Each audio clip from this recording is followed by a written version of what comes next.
What's up, everybody? Welcome to the Smoking Tire Podcast. Today's episode is brought to you by Off the Record. Look, when you're out on the road this winter, going skiing, going back to college, wherever it is you're going, drive protected. Wrap it up, you know what I mean? Figuratively speaking, with Off the Record. If you get pulled over and ticketed for a moving violation of any kind, don't plead guilty, get Off the Record. You feel me? Off the Record will send a qualified attorney to fight that ticket for you, no matter where that jurisdiction is. And if they don't get those points off your record, you don't have to pay. They'll deal with the prosecutor, the judge, the corrupt county sheriff. They'll jump a car over a river if they have to get those points off your record. Go to offtherecord.com/TST. That's offtherecord.com/TST to get 10% off all legal services booked through Off the Record. One more time, offtherecord.com/TST. All right, folks, on this episode of the program, I am in Sedona, Arizona on a scout in the Corvette E-Ray while Zach is at home scratching his balls. We talk about a new insurance that might cover Tesla's FSD, and we hypothesize about what to do with a free trailer, which is a very real possibility. It's the Smoking Tire Podcast. Let's go. Okay. Oh, boy. Fucking hell. What's up? I am in a much nicer hotel than this lobby makes it look like I am. This lobby makes it look like I'm sitting in a Hampton Inn and I'm really in an auberge. I don't know the difference, but I know that behind you there's just like, you know, the dark fake wood, and that's all I see. So it looks like you're sitting, you know, in your like your armoire inside your hotel room. Yeah, kind of. But like what happened was, you see, I'm on this scout for Road and Track. I'm doing 1,300 miles in 4 days in a Corvette E-Ray. And so yesterday I drove 520 miles, the same, no longer than you and I did in the Porsche Turbo because we drove highway. So I drove the E-Ray to Vegas, and then I did Valley of Fire, and then I drove the Highway Canyon to St. George, and then I drove the back roads into Zion. So I left my house yesterday at 5:15 a.m. and I arrived. I took a break for breakfast in Baker at Denny's, and I posted that picture on Instagram. I don't think that Denny's has heat, by the way. I have never been so cold inside of a restaurant in my life. The consistency of the cheesy eggs is unmatched, but it was, I had to go back out to the car to get my jacket, and it was like, I think not even as cold outside as it was. Were they doing that thing where, you know, they're running AC as if it's packed and they're like accounting for all the body heat, but there's no one in there? Or it's like the guy standing over the grill also has control over the climate control. That's a problem.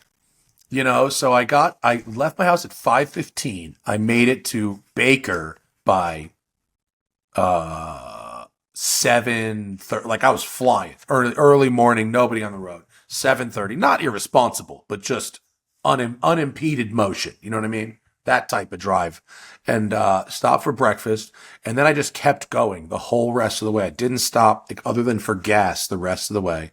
Made it to Zion at about 3, so that was like, you know, 10 hours or so of driving yesterday.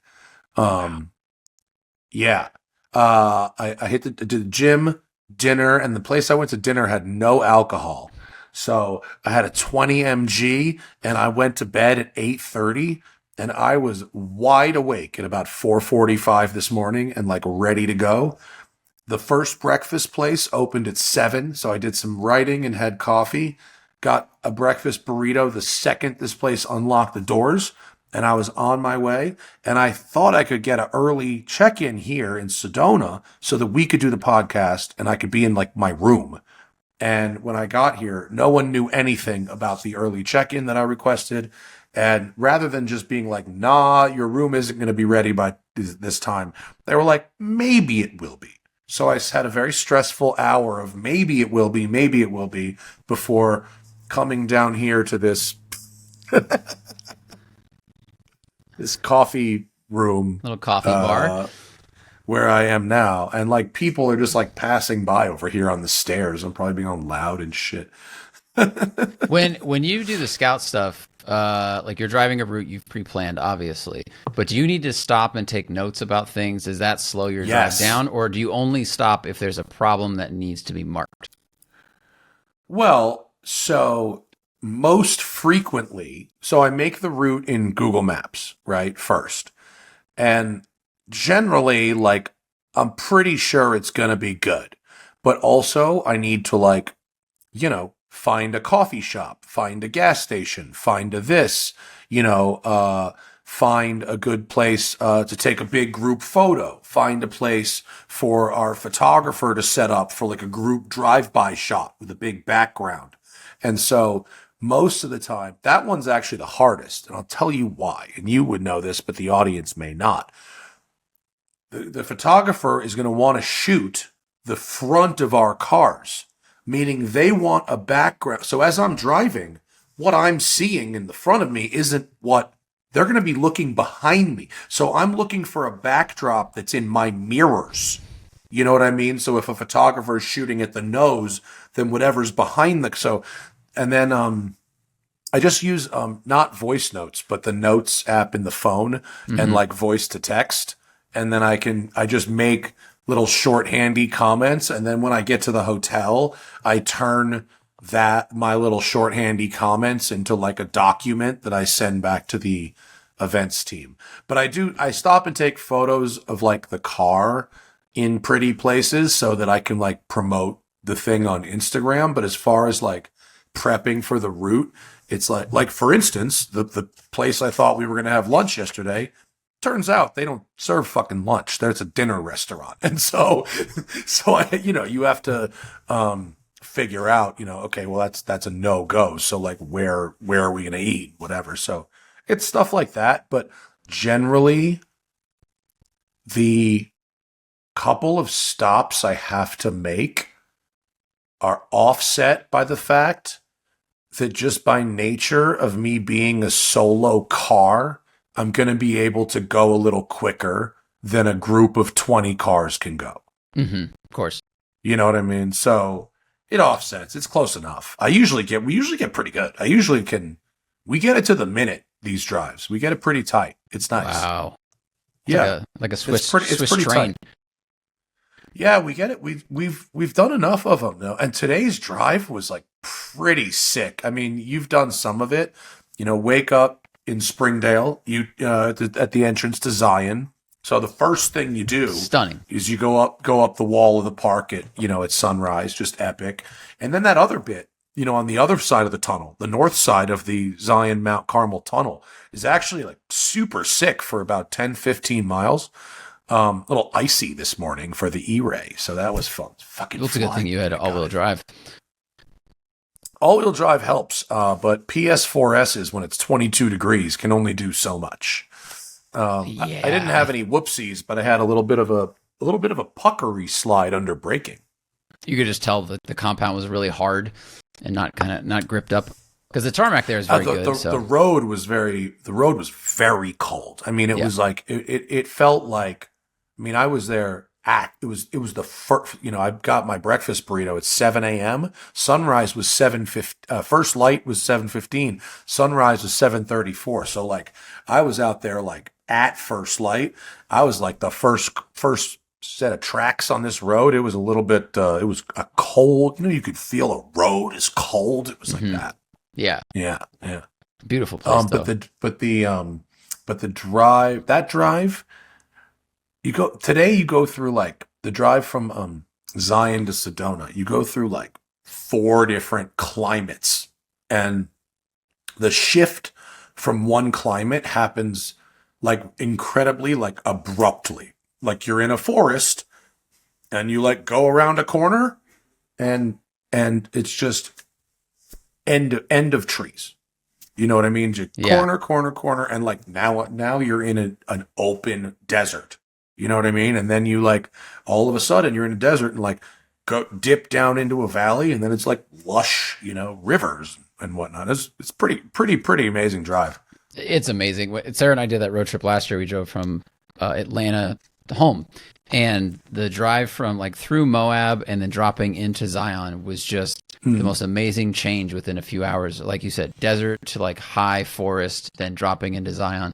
If you're listening and you like make the time to do that at some point in your life, it's fantastic. Yeah. This route is like, it's really interesting. I think the passengers will really like it because you have some fast sections and you have some very pretty sections, and they're like not the same.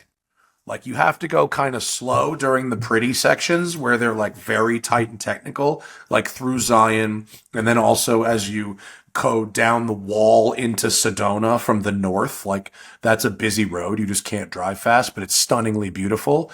And you contrast that with like the open desert runs, because it's like windy, windy, windy, windy, windy, and then like a 10-mile straightaway, and then windy, windy, windy, windy, windy, and then like another 10 miles straightaway. And so you can go quick, and then there's like pretty sections, but they're not like the same. So it's the kind of event where like passengers are not going to get, like nauseous.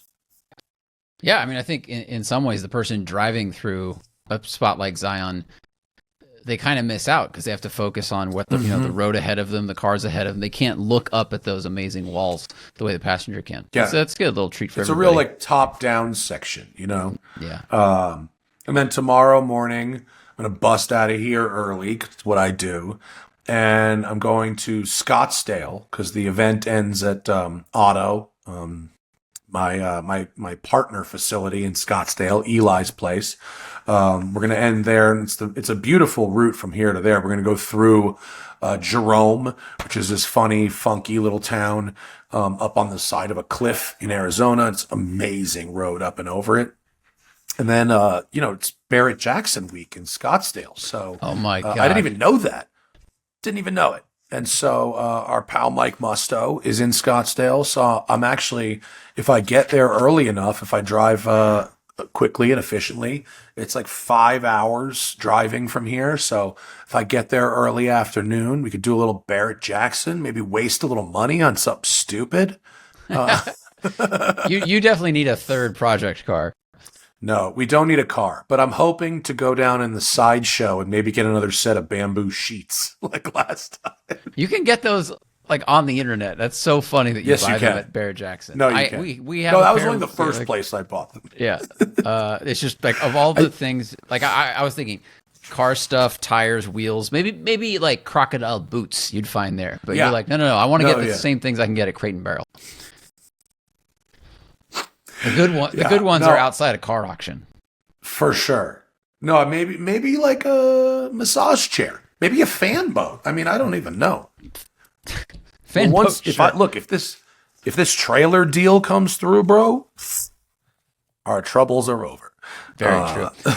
Are you buying used sheets there that were like slept in by Tony Stewart or some famous person you like? Like, is that what you're buying there? Truthfully, sheets to sniff. No, I'm not buying sniffable sheets. People buy like Elvis's pants. You're out there buying Scorsese's bamboo sheets. I wasn't searching for sheets. I was just happened to see some very soft sheets, and I was like, these are fucking good. So funny. Folks, taking a break because support is coming in from Fitbod. It's that time of January where you're fighting your New Year's fitness resolution. I stopped making New Year's resolutions. I make whole year resolutions. And I have, however, my wife has really taken the liberty of telling me how much I spent last year on our personal trainer. And wow, boy, have I spent a lot on in-person personal training. And let me just say, I spoil myself, and most people can't do that. Now, it's been working. I've lost weight, I feel good, and I am accountable. But most people can't do that. How about if you had a personal trainer in your pocket? Fitbod is here. Fitbod is an app that helps make working out easier. You can customize workouts based on your goals. It'll help you stay focused and get a better workout, keep that intensity up, right? And help you stay accountable to yourself if you can't have or can't go with a full-time personal trainer. Again, this is like a personal trainer in your pocket. It can help you keep those New Year's resolutions going into February and beyond, help keep you motivated to work out on the days you don't want, and it can tailor those workouts based on your time, equipment constraints, and goals, right? Fitbod's creating that personalized workout routine that adapts to your growth, tracks your muscle recovery, can be fine-tuned by experienced certified personal trainers, and can be done at home affordably. So level up your workout in the new year. Join Fitbod today to get your personalized workout plan with 25% off your subscription, or you can try the app for free for 7 days at fitbod.me/tire. One more time, that's fitbod.me/tire. fitbod.me/tire. Also, support coming in today from DeleteMe. They are making it quick, easy, and safe to remove your personal data online at a time when surveillance and data breaches are common enough to make everyone vulnerable. Look, it's so easy to get people's personal information, their address, their phone number, their family members' names. All of it is on the internet because you put it there. When you signed up and bought that tote bag from jcpenney.com, they sold your data. I don't know if JCPenney literally did, but they probably did because everybody does. Online partisans and nefarious actors buy your data from data brokers and use it for political targeting, spam texts, scam emails, etc. And with DeleteMe, you can protect your personal privacy or the privacy of your business from doxing and sensitive information getting exploited, and on and on. Basically, all you have to do is go to all you have to do is go to joindeleteme.com/tire and then use code TIRE.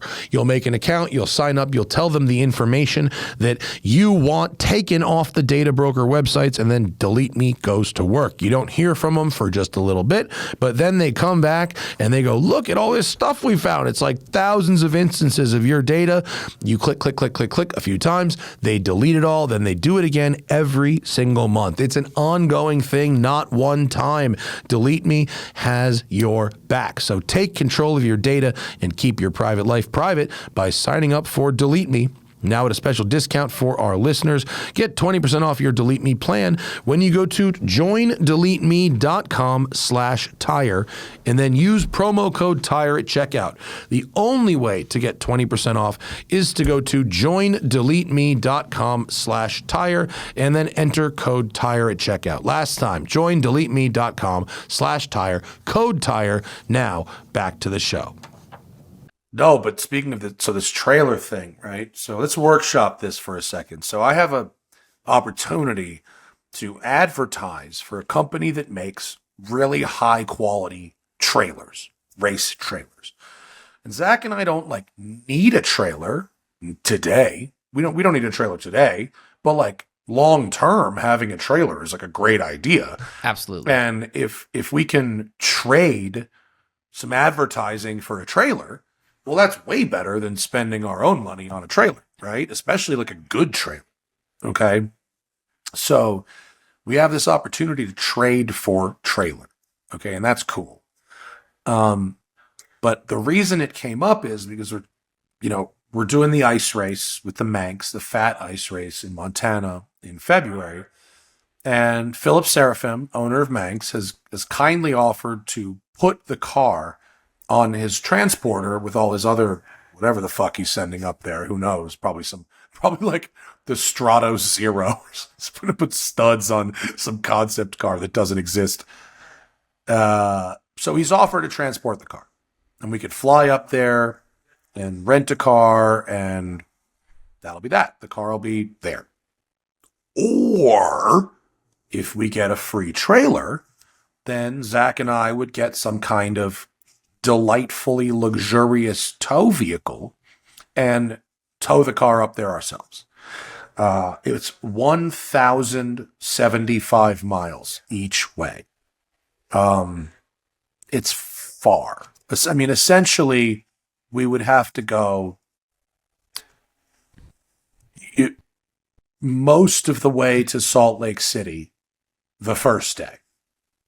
It's most of the way to Salt Lake City. So It would be 2 days each way of just fucking driving. Now, there's I suppose maybe a story in that, depending on what we're towing with. If we steal like Vinny's like mobile Starlink thing, we could probably do maybe something fun on Patreon, or I don't know what, but maybe something with like a better live stream from the car. But it seems like a fuck, and then it would save at least two of us from buying plane tickets, which are expensive. And it would save us from having to rent another car, which is expensive, or get from Bozeman to Big Sky, which is expensive. But also asterisk number 3 is that the ice race is the 27th and 28th.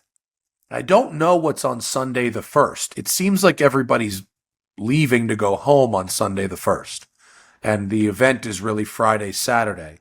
But I've been invited on the Valhalla launch, the Aston Valhalla launch, which is, the invite said March 3rd to 5th in Spain. So I assume that means I leave LA on the 3rd. And then land, well, on the 4th. I hope it doesn't mean I leave LA 4th.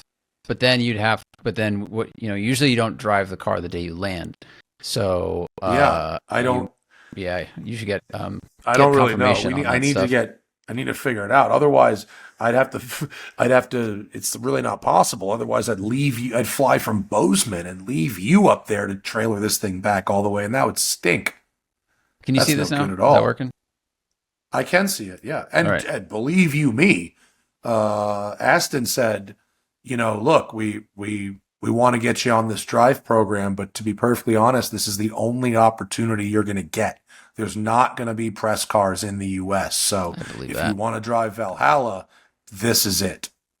So, I think I'm inclined to say we ship the car with Philip, because there are times where I would love to just I would tow the car back myself and have like a nice solo trip, because it goes past Yellowstone. I mean, it's a gorgeous drive. Like, this is such an awesome drive, but I'm losing 2 days where I can't edit, produce the show, like do all the other things. I'm just like sitting in the car the whole time. Whereas if we do it together, we can make content. I can edit, you listen to music, whatever. There's no world in which I abandon you to do this on your own. That's not an option. Yeah, I know.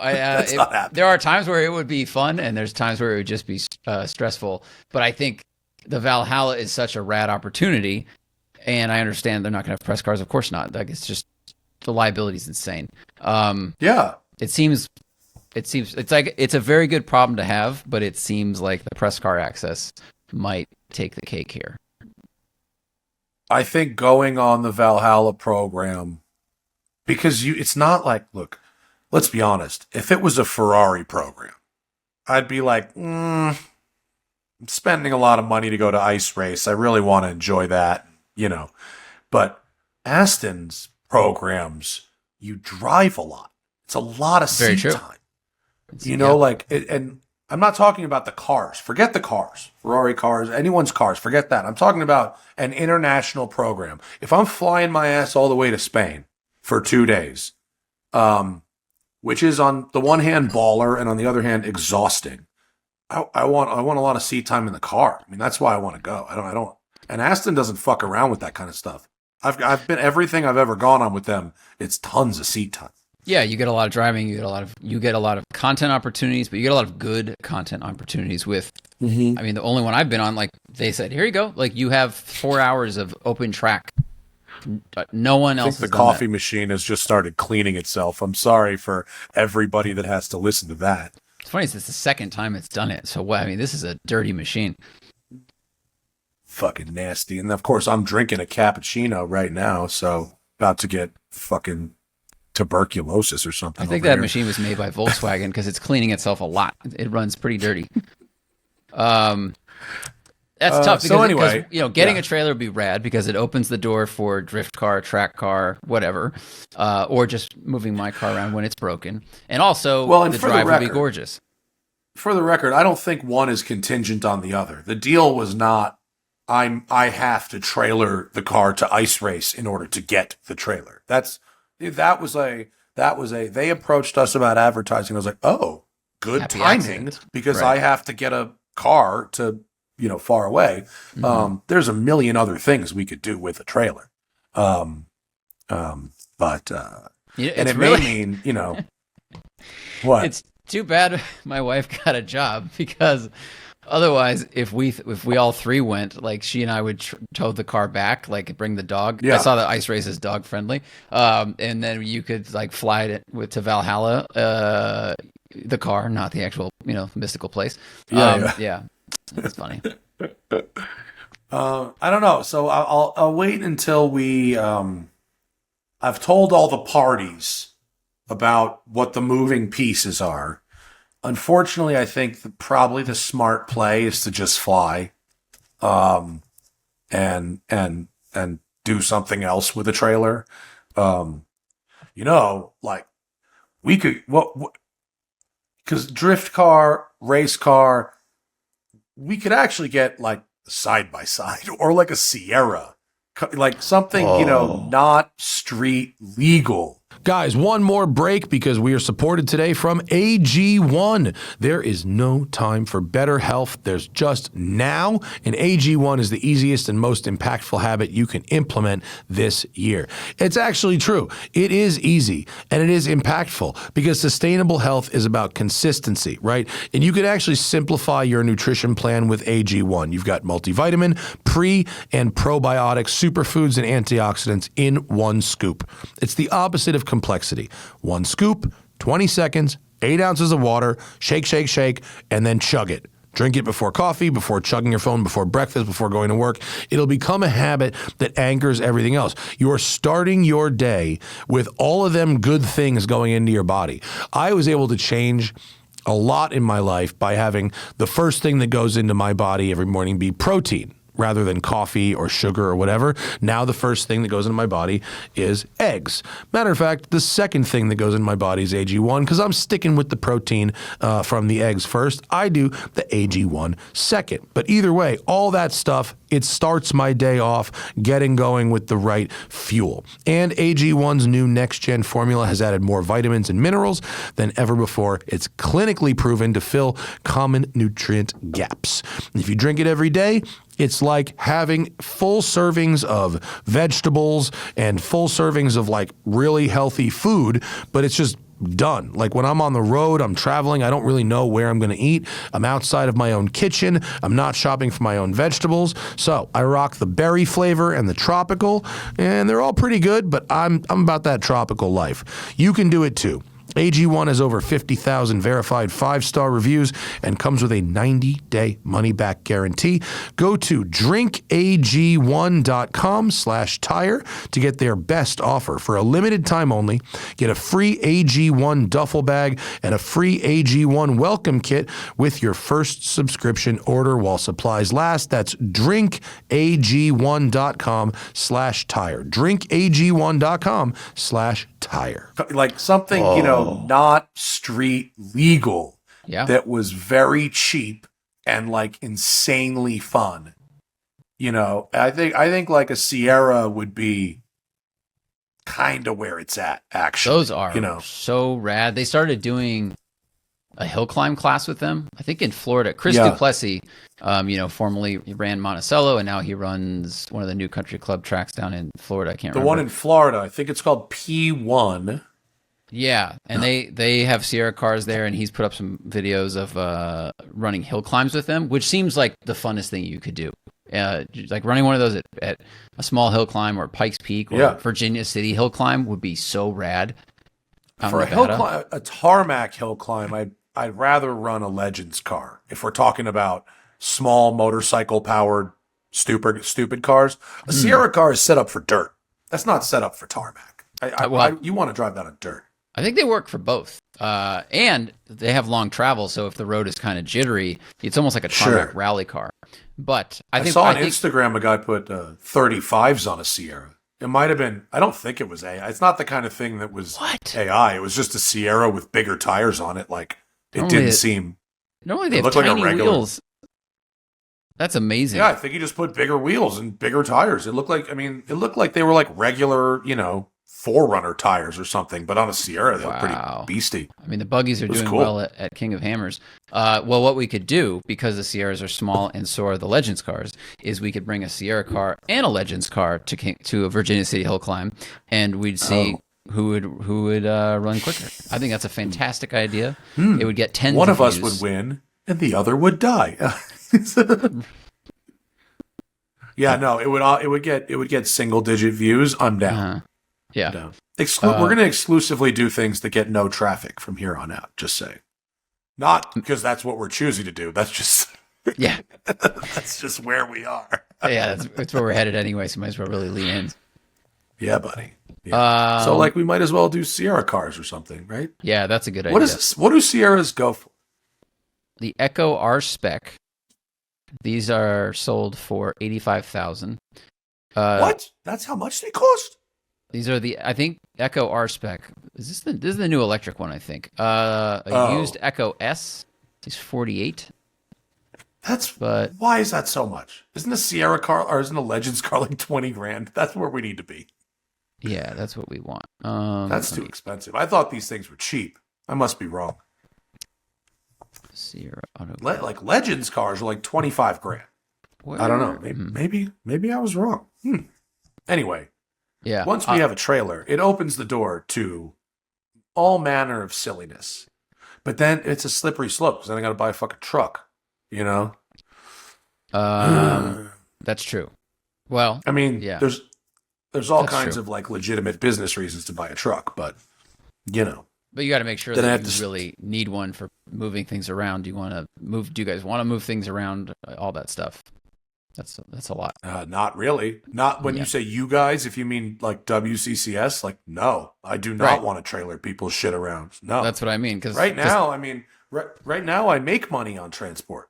You know what I mean? Like right now, like if I book a flatbed for a client, like I get a 20% rip on that, and the flatbed company assumes all the risk. Right. So like, why do I want to trailer anybody's shit around? Like, no, I want to trailer my own shit places so that like I can take the Manx on vacation or whatever. But I think it's harder to make the business case for TST alone. It's a lot hard. Well, only if to it's get a truck. To get a truck. No, for a truck. A truck. No, it doesn't make any sense. No. Long-term test vehicle, Matt Farah. That's the pitch we have to make. Well, look, these trailers are light. That's true. There could be a long-term test vehicle with a commitment to tow the trailer around for a certain number of times. We could, try to.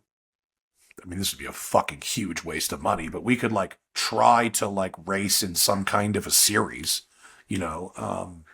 or something.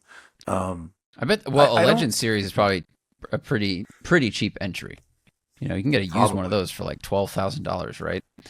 So I would ask Graham to lend us one for a year. That's a better idea. What I would do. Yeah, that's exactly that. See, maybe that's the thing. Maybe we could find hill climbs in California, have Graham send us a Legends car, and just take that thing around and run hill climbs in it. Like that could be really fun. If that's a thing that actually exists. Other than the Virginia City hill climb, like I don't know what hill climbs exist. Well, there was a NorCal. There's a NorCal Legend series. So. Oh, really? There are races here. Yeah, that was last year. Oh. Okay. Well, further research is warranted, but like. Not a terrible plan. There could be an argument for a long-term test vehicle. There's also like I don't want one, but like if I wouldn't buy a truck, but if I had to get some kind of SUV with towing capacity, like to use as a car, like it wouldn't be ideal for me, but like at least it would be like a multi-purpose thing, not just like a truck that like sits there collecting dust for the other 50 weeks a year I'm not towing, Very good point. Yeah. But either way, a free trailer sounds fucking money. Yeah. Nice trailer, like enclosed race hauler. Ooh. Like it's sweet. Like you could do things with it. You could do a lot more with that. Like you could take it camping if you wanted to, if you freeze to death. I've told that story before. I mean, that would, yeah, as much as I like carbon monoxide poisoning, it's a good time. I just don't really think it's for me. You got to get the mixture right. It's just like a 2-stroke engine. You just really got to get that mixture right. Don't do that at home, folks. Yeah. No, if you're going to do inhalants, it should be pure nitrous oxide and very small. No, you shouldn't do that. No. I was out yesterday. I pulled over to the side of the road in the desert to get a photo of the car and pee. And as I walked to the edge of the dirt turnout, I saw one of those big fucking nitrous tanks they're just selling now. It's like the size of a 2-liter bottle. Fucking hell. I can't believe you can just buy. I mean, like, yeah, nitrous oxide has been like legal, but like we had to go to like a shady ass like industrial grade chemical store that like supplied dentist's office and like lie to them to get that shit. You shouldn't be able to just walk into a store and buy a tank. We talked about this before that Walmart was selling them online for a little while. I don't know if they knew what they were selling, but it was, it's called like Happy something, very colorful labels. Yeah. There should not be such a thing as direct-to-consumer nitrous tanks. If you want a tank, you should have to know a guy who will rent you one for a party. Like that's. I agree. I wonder what the argument was when they got the laws changed or the rules relaxed. Like how strong was that pitch? How good is the blackmail? There were no rules. No, there were no rules changed. A guy just interpreted those rules that you have to call it a food additive and was like, it doesn't say what size you could sell it in. It was a food additive. Let's go. I'm just gonna sprinkle this on my pizza. That's they crazy. sell it as like for flavored whipped cream, like for infusing drinks and stuff. That's how they. Yeah, I bought it by accident once. I told that story. I meant to buy CO2 cartridges. I ordered nitrous by accident, truly. And I gave them away to a friend of mine because I was like, this is not what I need. So it's what happened if you want to the beverage you were trying to make? Well, I was trying to make the carbonated grapes that we used to make back in the day at the Playa House. Fantastic. Those are so good. Magical. What an amazing addition. So have we informed the audience about the greatness of carbonated grapes? Do they know about that? It's a quick, easy thing. And it looks like magic. It tastes like magic, too. It's more important than even looking like magic. So basically what you do is you get a thing called a whipping siphon, which is basically one of those like old school seltzer / whipped cream containers like you'd seen in an old-timey movie. It's like a big metal or glass thing with like a big trigger and a nozzle, and you screw a single CO2 cartridge onto it. I'm sure Zach has a photo. There it is. Mm-hmm. And so the main thing that this is to use either CO2 or nitrous to create like foams or whatever. But another thing you can do with it is you can put a bunch of grapes in there, in the thing, grapes in the whipping siphon, and then put some apple juice in there with the grapes. And then you get CO2. I guess, did you try it with nitrous? Did it work? I didn't even try it. So I haven't tried it with nitrous. Maybe it would work. It definitely works with CO2. So you then fill the whipping siphon with a lot, a full thing of CO2. You attach it, it goes, and you bleed out a little bit of the air, and then you let it sit in the fridge for what was it, like 2 hours, maybe a couple hours? Yeah, something like that. And nature's pop rocks, people call it. Yeah, make them around lunchtime, and they're ready around dinner time. And then you bleed out the gas.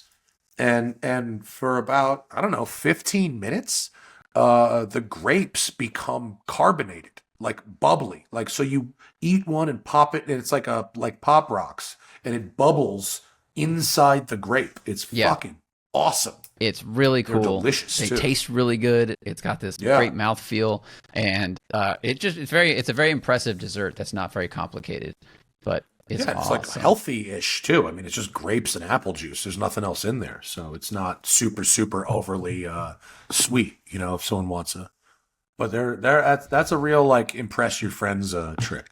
Yeah, it is. If you're in college and you happen to be having a Molly night. Let me just say that is a great end to a Molly night. Ask me how I know that. Give them to people on mushrooms, they'll lose their minds. Depending on where they're at in that particular journey, they might be like, "Get this food away from me."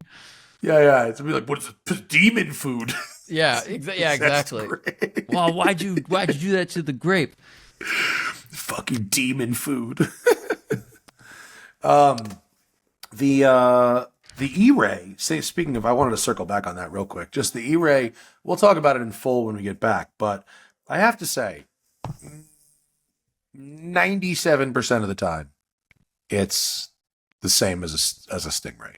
You don't plug it in, and you don't really drive around with the engine off. When you get in and turn it on, the engine turns on, and when you turn it off, the engine turns off. And it's essentially a C8 Z51, 95% of the time.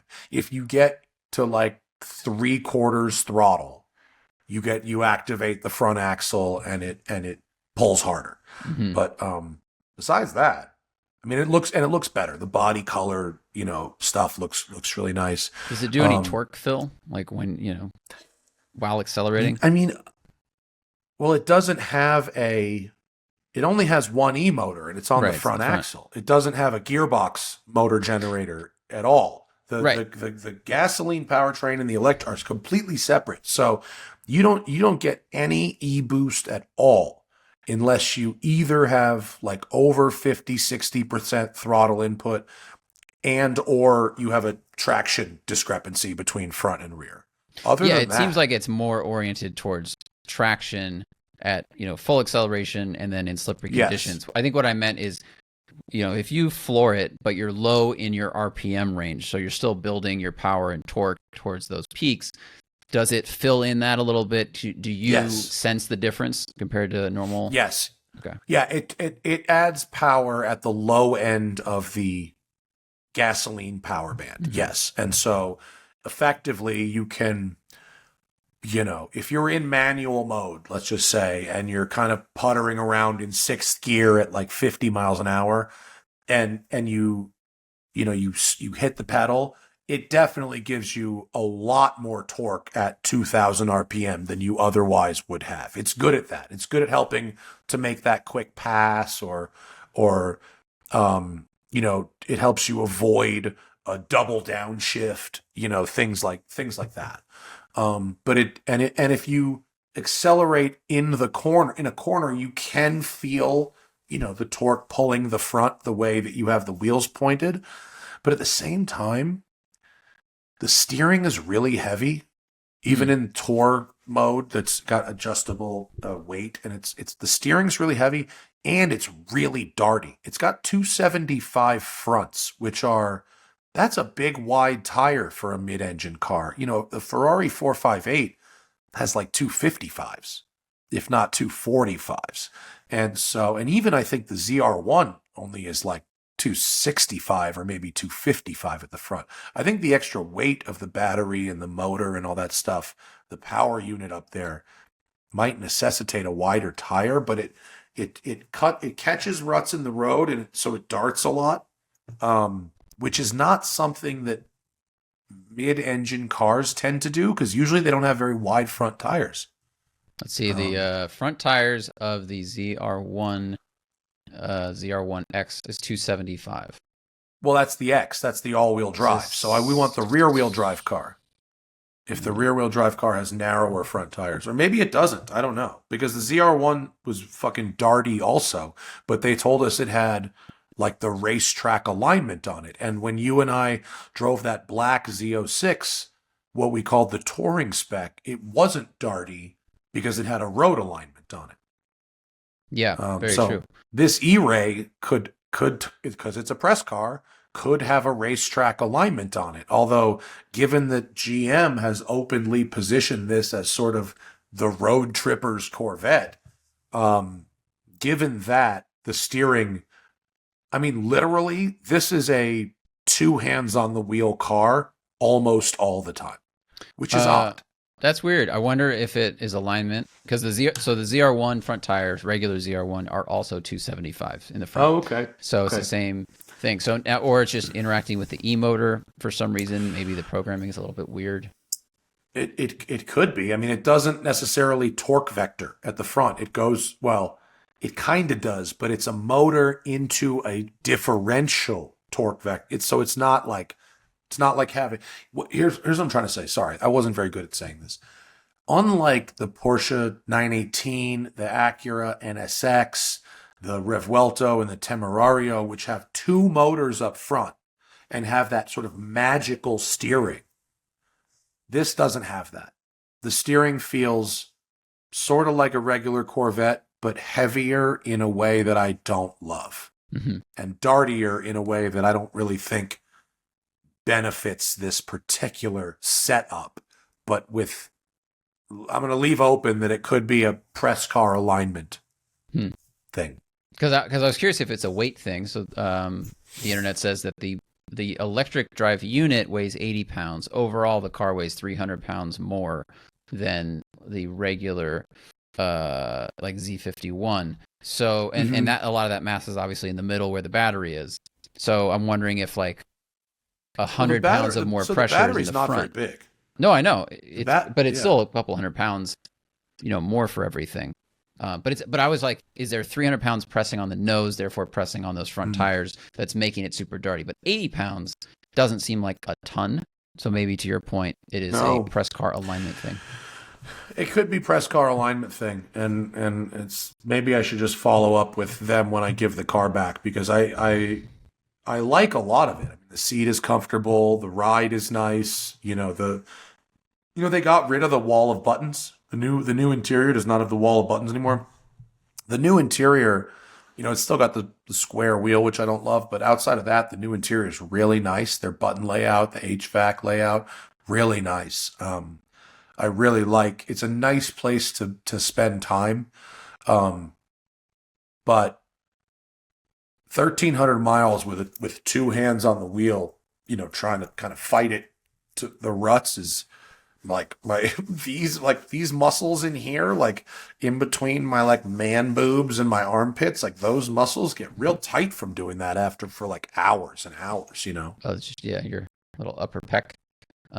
Yeah. That's why when I do these trips in like Bentleys and shit, I'm just one hand on top. Right. That's what they're meant to be, very relaxing. I'm just trying to figure out what to do this trip in April when it's actually time. I'm leaning towards a Cadillac CT4 Blackwing. I think would actually be, if they still have one of those in the fleet, I think that would be kind of a delight, actually. That is such a good car. I mean, it's the better M3. Yeah, I think it's a fantastic thing. It's always overshadowed by the CT5 Blackwing, obviously. Of course. But I think the smaller car is actually, there's the new interior. Yeah. That's much better. So you got the double cup holders. You've got the new gear selector. The gear selector is the same. The new drive mode selector. It doesn't have the sort of ambiguous hockey puck anymore. It has just this big toggle for your drive modes. And then it's got the row of hard buttons for the climate stuff. It's got a row of digital hard buttons above that for like seat heater. And what like vents you're coming at, and then you've got your touch screen, which is similar to how it's been with that. But I never had a problem with GM's touchscreen. I thought that was good, and I think that hockey puck for the drive modes always seemed like too big a wrench for the bolt being turned. It just seemed like heavy springs, kind of difficult to turn, and maybe they go, oh, that's what feels expensive, but it just seemed like so much to just control just to cycle through drive modes, when even Corvette themselves in the past made that a much simpler button. It just took up so much space. I didn't get it. Yeah. The one that I'm driving is expensive. It's $133,000. It's a lot of money for something that feels really almost exactly the same as the Z51 car most of the time, although it does look a lot better with the wider body and the paint to match, everything. So it's a cool car, though. I mean, I think I hope that it finds its its target audience. But for me, for the same money, I'm a Z06 no wing guy. You give me a Z06 road driving spec, and that's pretty great. And in 2 years when a ZR1's $100,000, boy, is that going to be something, That it might be a little longer than that, but they'll get there eventually. I bet you it's not. I mean, Well, it took from 2023 to 2025 for Z06s to get there. So I bet you it's 2-3 years. ZR1s will be there too, for sure. Remember the markup on Z06s? Like if you got one early, if you got one at list, you could flip it for over 200. And it was like $400,000. Yeah, crazy. It was crazy. It was really, really crazy. Should we go to the people? Because my list is over. Yeah. Do you want to talk about the insurance thing? Oh yeah, let's do that. I forgot. You're right. Yeah, you're right. So I just saw there's a company called Lemonade. Yep. Which is not an insurance company I've heard of. Maybe have you heard of them, Zach? I have. They were started by what's the guy's name? David something. He's the most reasonable voice, in my opinion, on the All In podcast with Chamath Palihapitiya, David Sachs, and Jason Calacanis. So it's David Freeberg, I think. So tech engineer, made a lot of money, and then he started this Lemonade company. By the way, all three of those other people you just mentioned are among the worst people on the planet. I agree, and I liked the show when they first started it, and it within 2 years became, in my opinion, David Sachs just repeating talking points, and makes sense that now he has the job he has.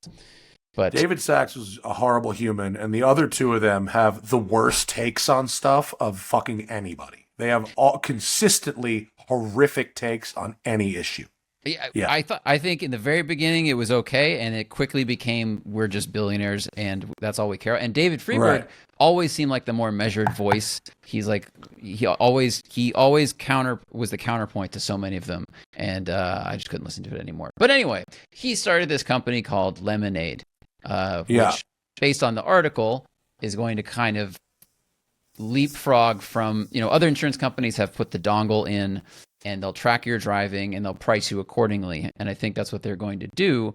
But now they want to involve, their insurance is specifically designed to work with Tesla FSD. Yeah. So on the one hand, it's interesting to see an insurance company that is, in theory, willing to cover a private user while using a semi-autonomous system. Having said that, a couple things here. One, it only really sounds like progress because it's actually not like what we want here is for the person who designs, manufactures, and sells that software to be covering it. This is still an insurance policy that you, the end user, purchases for your car.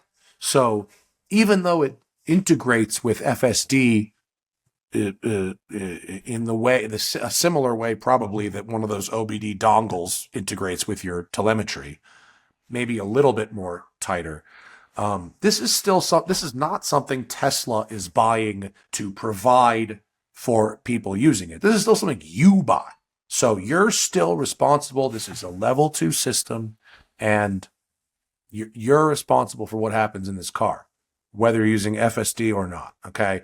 So what they're saying is they're using Lemonade's usage-based risk prediction models to distinguish between human and autonomous driving. That doesn't sound like, it sounds like the car should just tell this thing between human and FSD. Shouldn't it, Zach? That sounds like bullshit, right? Well, I assumed that the car would talk to Lemonade and say, we're in FSD mode now, we're not in FSD mode now. I mean, so Lemonade's pitch is that the car with FSD with, quote, a car that sees 360 degrees, never gets drowsy, and reacts in milliseconds can't be compared to a human, end quote. That was the co-founder, president of Lemonade. Okay, read the rest of that quote, please. So, quote, our existing pay-per-mile product has given us something no traditional insurer has, a unique tech stack designed to collect massive amounts of real driving data for precise dynamic pricing. Lemonade Autonomous Car was built on that foundation. So they analyze how you drive. They price your insurance based on your risk profile. When they're saying by bringing in FSD, which drives in theory the same across all the cars, removes more of that risk. And up here they say Lemonade is claiming a 50% cut in per mile rates for Tesla owners that have the company's semi-autonomous FSD system in use. So I would really like to see how this works, because what they're saying in some of these quotes is some real bullshit and exhibits some huge blind spots. For instance, go back to that quote you just read about the car seeing 360 and reacting in milliseconds. While yes, the car can do that, fucking living in the real world shows you that also these cars can do wildly unpredictable things that a human would never do. Straight up. Like, a human wouldn't do that. Only a fucking haywire-ass computer would make that type of choice. Second, I don't know if there's any actual data outside of the bullshit from Elon Musk that says that the cars using FSD are, in fact, safer than cars not using FSD. I don't know. We Jason Camisa, we talked about this briefly. He said the new FSD is much improved over the first version. So the early versions of what his experience was one. That's not data, dude. His experience was one ride. Right, but I'm also saying that our experience with FSD from 2 years ago when it was first launched and we were seeing a lot of problems when people were posting their videos on YouTube was also somewhat anecdotal. So I think we need to see, updated data from 2025, 2020, and into 2026 that shows either a reduction in human interactions or like saves or a reduction in accidents and stuff. Because previously the cars were driving through red lights, making weird right turns, drifting out of lanes, doing a lot of things, like, as you said, that a human driver would not choose to do in those moments. And also, like, you literally cannot trust Elon Musk. Like, his report about himself and his company was bullshit. And so there is no independent authority as far, NHTSA, but really they haven't settled anything that shows that this is in fact safer. And in fact, in many cases, it's not safer because it can lead to complacency, which is what you see a lot of the times when these people die. They overtrust the systems and they're not paying attention, and they're supposed to have been taken over because it is a level 2 system. It's not an autonomous system. And as just like I was saying, but I talked to my friends in Florida last week. They're regular folks. Half of them drive Teslas, and they're all just like, well, I'm a bad driver and it's better than me. And like, that's like not good math.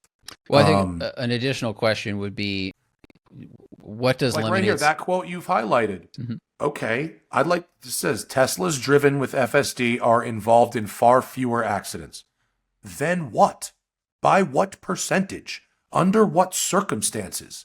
Like, if you have that data, it would be incredibly beneficial to share it, because Tesla hasn't been forthcoming about that data. And I also am curious what Lemonade's coverage is should an accident happen, because one of the things Tesla is unfortunately famous for is an FSD accident will happen, often tragically, and then they will blame the driver and say that FSD was disconnected moments before the crash. Well, it doesn't matter because this insurance is your insurance. It's not Tesla saying we have this insurance for our system. So But I'm wondering if Lemonade is saying FSD is involved in fewer accidents. Yes, when, if another situation arises where the FSD disengages milliseconds before an accident happens, is Lemonade going to say, oh, well, that wasn't FSD driving, that was you driving. Will their terms be changed? Is there fine print like that? I don't know. Yeah, and I mean, last thing is any insurance that black boxes your car can only be bad for you. Like you do not want your insurance company to have that kind of data about what you were doing in your car at other times other than the second you got into an accident and need to make a claim. I'm just saying, as a consumer advocate here, like all those things that you put the OBD shit in your car, those things fuck people. Those things really, really, they can look at things as simple as going a few miles an hour over the speed limit, or a variety, driving more at night. If you drive a bunch at night, they can go, well, your risk profile has gone up because you drive more at night. Right. The pricing adjustment can work. It will work. It can work against you. And that's pretty much why it's there, is to really look at you and go, oh, well, you're in the strange case. You do these things. Your prices actually went up because we see X, Y, Z. I agree with you. I don't hate the idea. And now Lemonade's pitch is per mile insurance. And so, look, if I got a whole bunch of cars, I don't drive very many miles on each one per year. So that could potentially be a very appealing way to price insurance. I'm not against a per mile insurance policy at all, but I don't. The coffee machine's calling bullshit back there. I don't see anything. I don't see any evidence that indicates it is actually safer. And I don't see any evidence that over time this company will not use this data against their own customers, because why wouldn't they?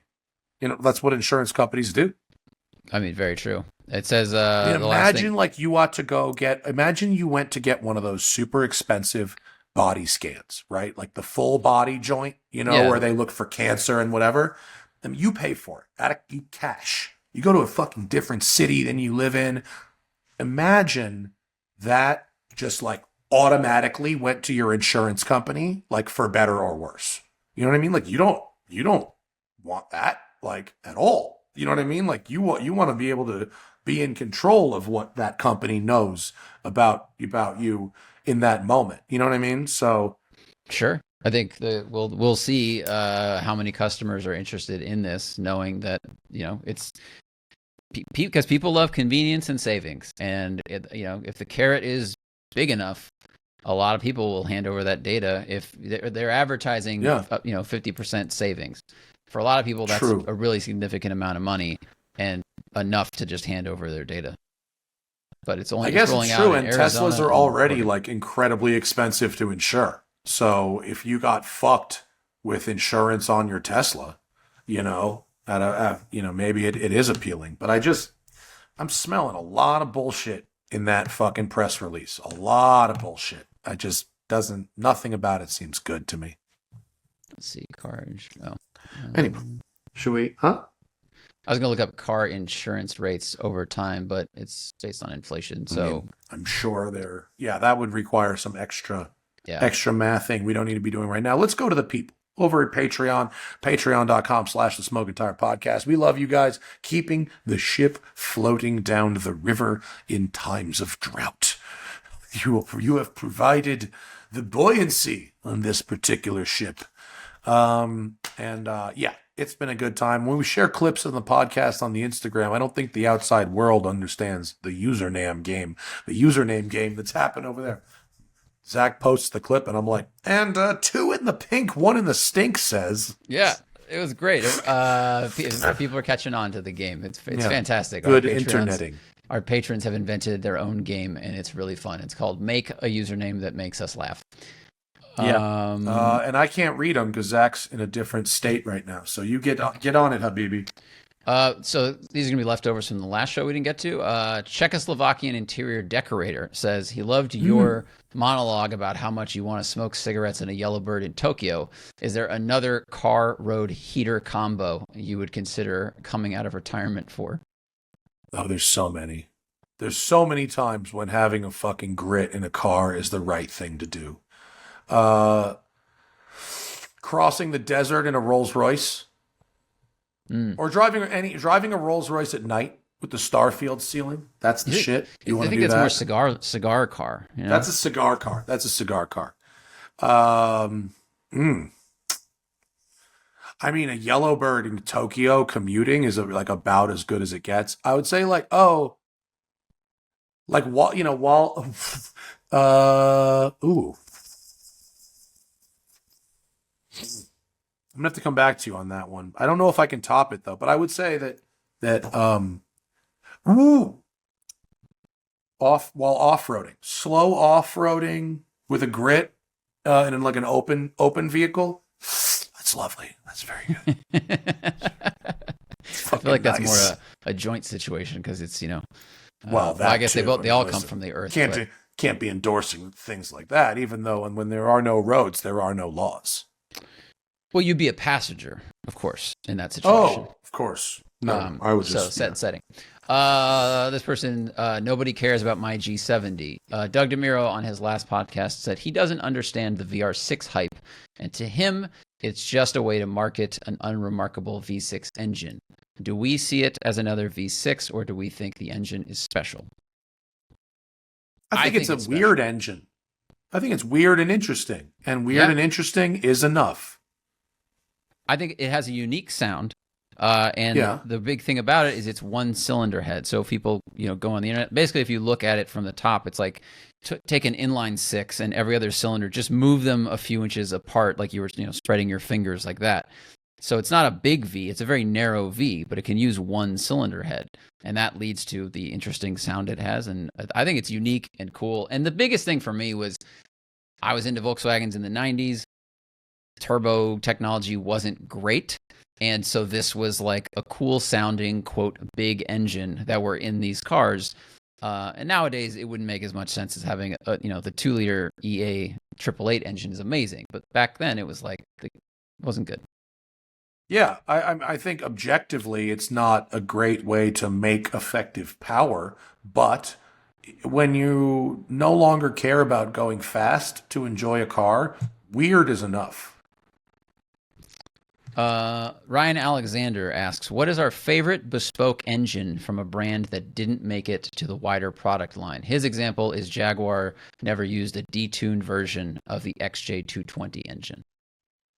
Bespoke, well, there's a bunch of good options. You've got the 959 engine, the sequential turbo, which is a bad motherfucker, but you understand why it never made it anywhere else because it was incredibly complicated and silly. I guess you did get lesser RB engines in smaller Skylines, so that doesn't count. And I was thinking McLaren F1, but we got lesser powered BMW V12s in the 8 class. And you got the the S54, which is the half of that engine really. Mm-hmm. Audi has never really made any like low powered 5 cylinders, like all the 5 cylinders in the RSs. Those are pretty unique. I guess the V10 did make it into the S6 and S8, so that made it into the V12. Lambo's never put the V12. Oh, the LM002, but that's like 40 years ago almost at this point. So and now 2-liter, 4-liters are so good they have no reason to. Mm-hmm. Mm-hmm. A lot of times with this stuff, it's a packaging thing too. You build the car around the V12. You can't put a lesser version into. I mean, one Lamborghini doesn't make a commuter sedan or crossover, but you can't fit that in there. It straight up won't fit.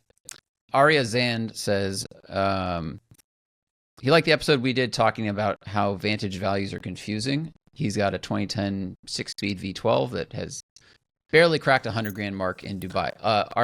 Are some marks just going to plateau regardless of the drivetrain? They plateau for longer. Aston's, if a Ferrari takes 25 years to go around to be the appreciation cycle, Aston's take like 40 years. Like those the 70s and 80s Aston V8 Vantage that now is like $300,000, $400,000.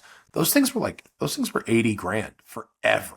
way long after Ferraris of the same time period and Porsches of the same time period took off. Astons need much longer to be appreciated. And that's like really all through their company's history. I would still, you give me a 2010 V12 Vantage with a 6-speed. That is a fucking hold. That's a hold. Yeah. Mark my words. It's also a fantastically fun thing to hold on to. You know, you're not bored. It's not just an investment car. Like, that is a fun, exciting thing to drive around. Saab 93 AeroPress launch says, how long do you run cars? How long is a long enough drive to keep a car happy? They have a 2.5 mile commute, and they don't like to drive their M3 on it because it just doesn't seem like it gets warmed up enough. So, like, when you start cars at WCCS, how long do you guys idle for them for? Well, when we're doing our startup and warm-ups, like for the shop, we run them until the gauges go up to operating temperature. When I'm driving an old car of mine, 2.5 miles is not enough. I mean, I feel like 10 has got to be like a minimum. I wouldn't commute in a very old car if it was only 2.5 miles. I don't think the car would get up to temperature enough. I really don't. Probably not. I feel bad when I drive my car to your house, or when I drive to your house or to WCCS. I'm like, it's all so close. Yeah, I do too. I won't drive my Spider between my house and the office because it's too close and nothing will get warmed up. The Manx gets warmed up faster. The Manx can get to operating temperature really fast and stays there, which is nice. Yeah. So that I can, but other than that, I normally don't. Matt Paradigm Titties says, is there a car from childhood that we thought was incredible back then, but turned out to be super lame as an adult? I don't know about super lame, but I always thought the Chevy Beretta was cool, and I don't think that's aged particularly well. I don't think there was a lot of those cars, like a lot of them late 80s and 90s sort of sporty coupes, right? Just like sporty coupes that they don't make anymore, like the Dodge Pontiac Grand Prix GTP, which was the supercharged, like wide boy, vaguely IMSA adjacent, kind of thing. Kind of fast. And looked kind of tough. And then I remember when I finally valeted one, once I was in college, and I got in, and I remember the whole interior, like every instrument was kind of orangey red. And they used a lot of very round injection molded plastic, much like the outside. And I went, this looks cheap now. Yeah. But the engine was rad, and the thing pulled pretty hard, but it was just odd inside. Very, I don't know, almost like a concept car in a bad way. Well, that whole 90s GM era of the injection molded plastic was just, ugh. Yeah. Ugh.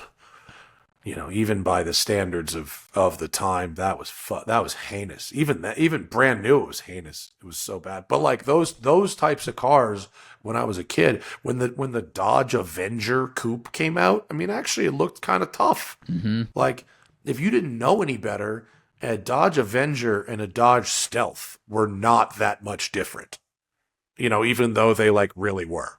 Yeah, very true. The Stealth was a 3000 GT effectively. I think the biggest thing is when I was a kid, I assumed a loud V8 powered car was always quick-ish. And then as an adult, like 80s Cadillacs, Suburbans, I mean, things that sounded like dragsters and had, 150 horsepower.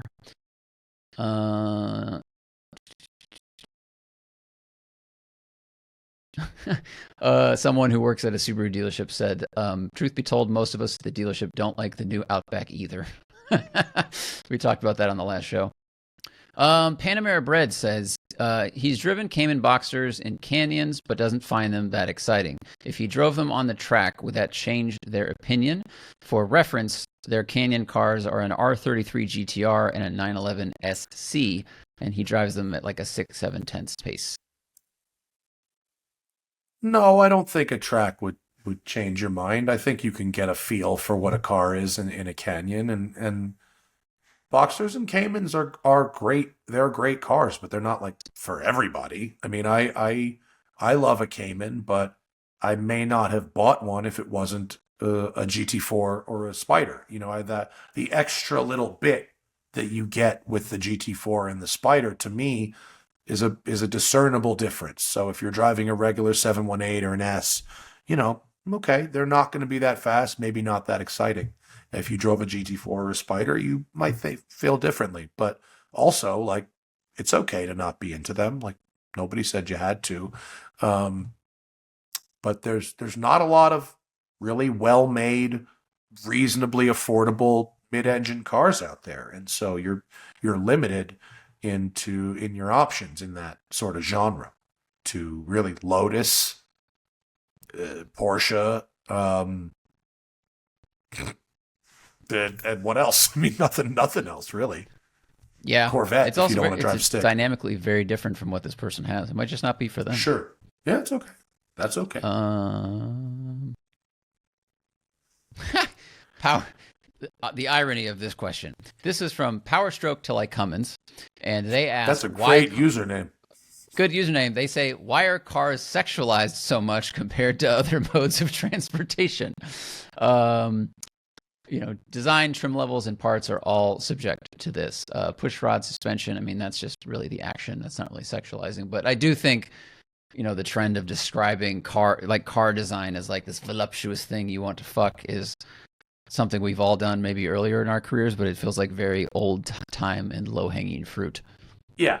Cars and people both have curves. Okay. I don't know. I think if you want to see horny, you're going to see horny. You'll see horny. If you're really horny, you're going to see titties everywhere. Yeah. And you're 13, you go to the fruit section of the grocery store.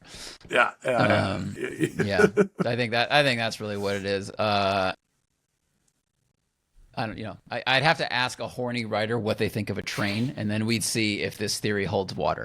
You know, I've seen that Francois kid. I would say it's not limited to just cars. That he gets more excited than anybody about anything. I'm almost jealous of that power. All right.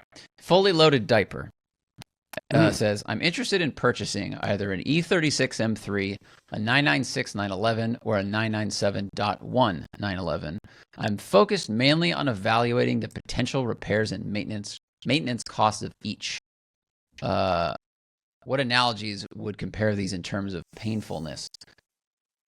Like he says, is the M3 a light kick in the shins while a 996 is a shotgun to the chest? I don't think we need analogies, but like, let's talk about the costs of owning these three different German cars. Porsches are a lot more expensive than BMWs. I mean, a lot of stuff is harder to access. I mean, did this person indicate wrenching themselves or paying somebody? Did they say? I didn't see. No, they did not.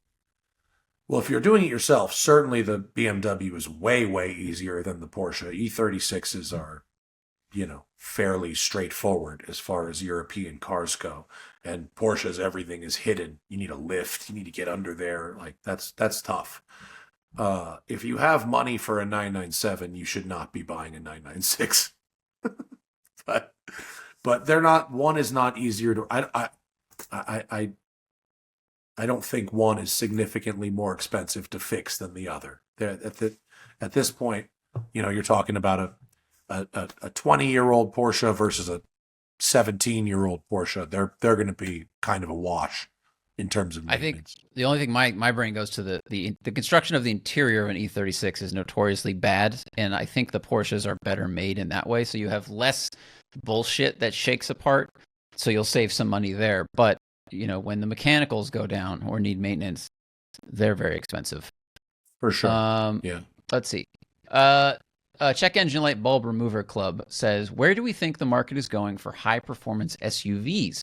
Who are the second and third owners of these? It seems unlikely it will ever be enthusiasts who buy a used one as a weekend toy.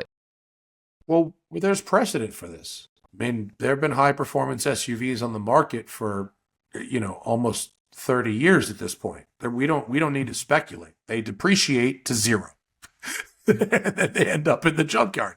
Occasionally, they'll find a renaissance, meaning like when overlanding Cayennes became popular, specifically the '04 and '05 turbos were bolstered because people wanted to turn them into overlanders, whereas the base and the S did not get that. So that was a sort of unforeseen thing, and that was only the case because the first gen Cayennes had the off-roading equipment, and most high-performance SUVs don't have that anymore. So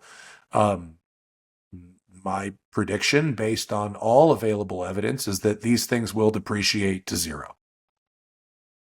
But I think there will always be a fan base, because if there was a fan base that bought them new, that means there's going to be people that can't afford it new. Same as fast sedans, fast sports cars, fast anything. People like horsepower, and they will buy it when it falls into their price range. What's up?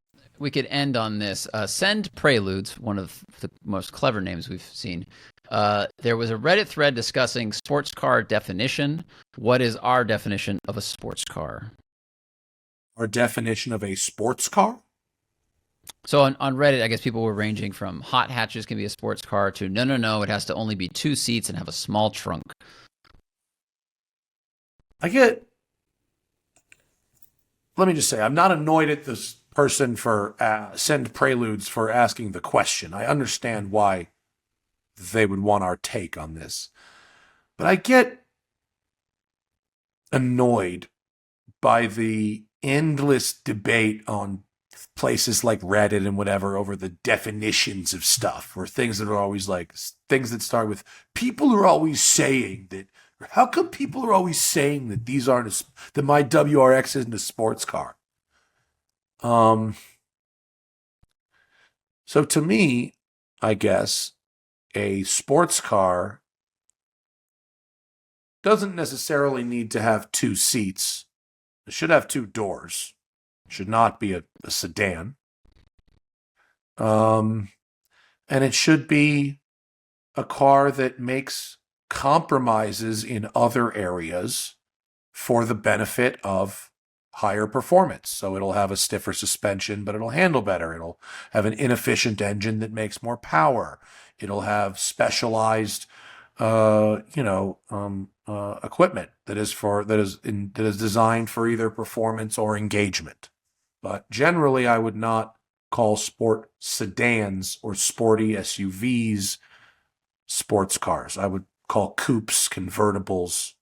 They could be big or they could be small, and they could have a back seat or not. But I think sports cars defined as a vehicle that's compromised in terms of its practicality in order to be smaller and more compact for performance. I totally agree. I think it's similar to when, like, the term athlete.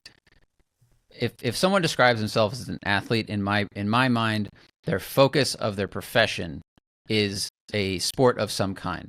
But you can be an athletic person, but like your day job is accounting and whatever. So you have sporty attributes. The SUV can have sporty attributes, or the sedan can have sporting or athletic attributes, but it did not spend its time in the factory or all day trying to perfect itself to be, an athlete or a sports car. Right. It's not the sporty version of the regular sedan or the sporty version of the regular SUV. It's usually kind of its own dedicated, I don't want to say its own platform, but the Nissan Z, the Miata, the Mustang, these are not shrunken down versions of other things. It's their own thing.